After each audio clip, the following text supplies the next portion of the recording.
नहीं लेंगे, बढ़ेंगे प्रस्तुति की ओर, परंतु उससे पूर्व एक बहुत ही इम्पॉर्टेंट अनाउंसमेंट है, कृपया उसे बहुत ध्यान से श्रवण करें।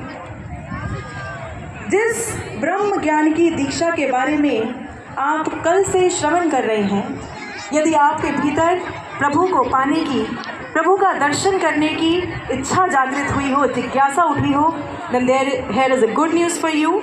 ये ज्ञान दीक्षा आपको मिलने जा रही है। आप में से जिसने भी ज्ञान दीक्षा के लिए पीछे काउंटर पर नाम लिखवाए हैं या अभी नहीं भी लिखवाए, तो आप जाकर काउंटर पर नाम लिखवा दें, क्योंकि ये ज्ञान दीक्षा आपको मिलने जा रही है परसों 28 अगस्त।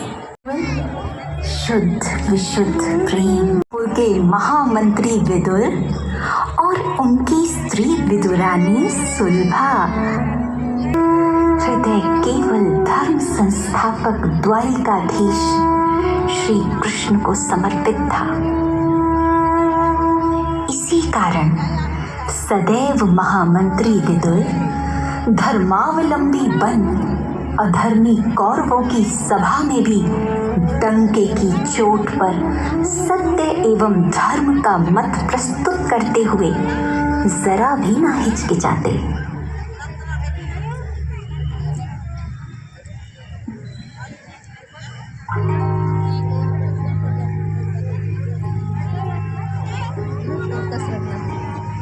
बड़े चिंतित लगते हैं। राजसभा में कुछ हुआ है क्या? क्या करूं मैं सुलभा? महामंत्री होने के नाते हस्तिनापुर का सर्वनाश होते कैसे देखूं? बात क्या है? कुछ बताइए तो सही। वह मूढ़ दुर्योधन कल द्वारिकाधीश श्री कृष्ण को बंदी बनाने का विचार है। द्वारिकाधीश? हाँ सुलभा, हमारे कृष्ण हस्तिनापुर पधार रहे हैं। अहो भाग्य! अब छोड़िए भी यह क्रोध, यह राजनीतिक चिंताएं। हमारे लिए इससे अधिक प्रसन्नता की बात और क्या होगी स्वामी, कि हमारे कृष्ण हमारे द्वारिकाधीश आ रहे हैं। बहुत भाग्यशाली हैं हम, जो कल राजमार्ग पर वासुदेव का जी भर कर दर्शन करेंगे। राजमार्ग पर? क्या आप उन्हें यहाँ आने का निमंत्रण नहीं देंगे स्वामी? निमंत्रण? परंतु क्या स्वामी? हम उन्हें राजमहल जैसा आतिथ्य सत्कार ना दे पाएंगे सुलभा। जानती ही हो ना, जब से हमने दुर्योधन के दुर्व्यवहार के कारण राजमहल का त्याग कर इस साधारण से भवन में निवास किया है, आवश्यकता की वस्तुओं के अतिरिक्त और कुछ नहीं सहेजा। तो समस्या कैसी? अरे हमारे कृष्ण द्वारिकाधीश है सुलभा। राजमहल में तो मेरे कृष्ण को 56 भोग परोसे जाएंगे। वहां सुकोमल रत्न जड़ित शैया व आसन पर वे विराजेंगे। वहां अनेकों सेवक, दास दासियां, मंत्रीगण, यहाँ तक कि समूचा राज परिवार ही उनकी सेवा में जुटा होगा। और यहाँ हम केवल उन्हें कष्ट व असुविधा के अतिरिक्त कुछ ना दे पाएंगे।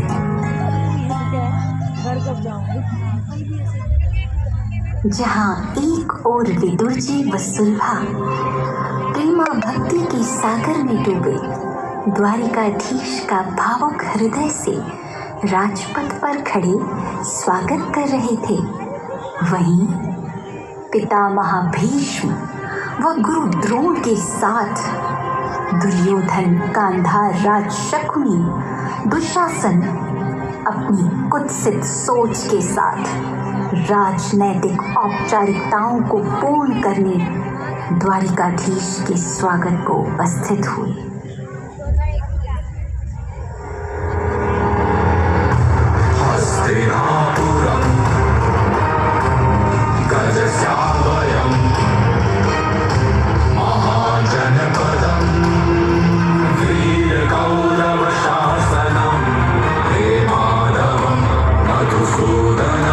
यदुना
वासुदेव आइए।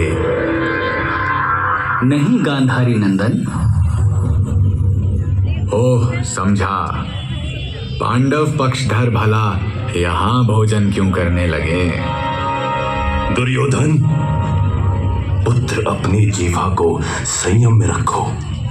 पांडव धर्म के पक्ष में है, इसलिए ये कृष्ण उनका समर्थक है गांधारी नंदन। और पितामह, वैसे भी भोजन दो ही स्थितियों में स्वीकारा जाता है, या तो दोनों में घनिष्ठ प्रेम भाव हो या कोई अभाव। अब पांडव स्नेही होने के कारण भ्राता दुर्योधन प्रेम तो मुझसे करते नहीं, और भोजन का मुझे कोई अभाव नहीं। वासुदेव, परंतु कोई बहुत समय से प्रतीक्षा कर रहा है आचार्य द्रोण। प्रणाम। अनमोल प्रभु को बिकते देखा सदा प्रेम के मोल, खींच ही लेते भक्त प्रभु को कहीं मैं स्वप्न तो नहीं देख रही? स्वप्न साकार करने ही तो आया हूँ काकी। चलो अब खड़े खड़े ही सारे प्रश्न कर लोगी या कहीं बिठाओगे भी? क्षमा प्रभु, आइए आइए ना, यहाँ भी राजनाथ। ना ना, यहाँ नहीं, इधर इधर ऊपर विराजिए वासुदेव। रुकिए देव, आप विराजिए। काकी, बहुत जोरों की भूख लगी है, कुछ खिलाओगी नहीं? हाँ, अभी लाई।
सुलभा, अरे ये क्या, बावरी तो नहीं हो गई हो? क्या काकाश्री, बड़े ही अनुचित अवसर पर आए हैं आप। वासुदेव, मुझ पाषाण हृदय ने आपको ये स्वाद विहीन छिलके खिला डाले। सुलभा, तुम्हारी मति को हुआ क्या है? अतिथि सत्कार के शिष्टाचार का भी तुम्हें भान न रहा? अरे काकी, तुम्हारे इस प्रेम भाव को पाने ही तो मैं 56 भोग छोड़कर तुम्हारे पास आया हूँ। क्या मुझे अतृप्त रखोगी? वासुदेव, आपने अभी तक भोजन नहीं किया? राजमहल में तो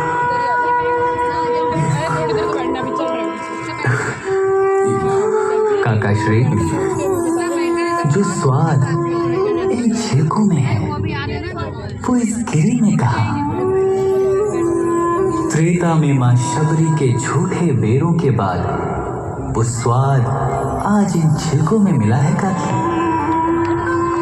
तो कहो, ये कृष्ण इस अवसर को कैसे जाने देगा?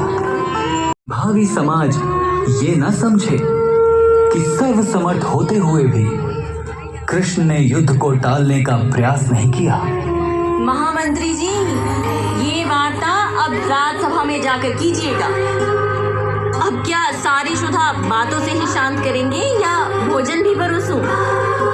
काकी, भोजन किए बिना तो मैं भी यहाँ से जाने वाला नहीं। काका श्री, चलिए, क्योंकि यदि यहाँ युद्ध छिड़ा तो मैं भी संधि नहीं करवा पाऊंगा। ठीक।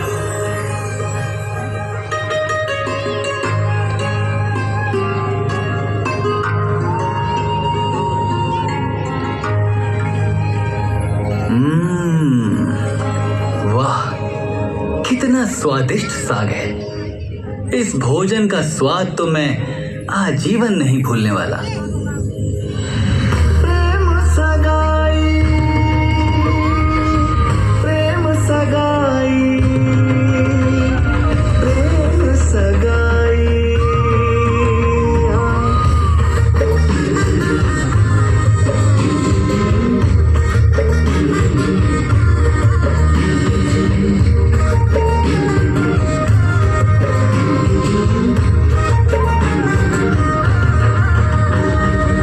सब सोची प्रेम सगाई, सब सोची प्रेम सगाई, सोची प्रेम सगाई, सब सोची प्रेम सगाई। दुर्योधन के मेवा त्यागे, दुर्योधन के मेवा त्यागे, साग विदुर घर खाई, झूठे फल शबरी के खाए, बहुविध स्वाद बताई हो। सब सोची प्रेम सगाई, सब सोची प्रेम सगाई। क्यों काकी, पुनः ऐसे भोज पर आमंत्रित करोगी ना? वासुदेव, इन नयनों को सदा आपकी प्रतीक्षा रहेगी। सगाई।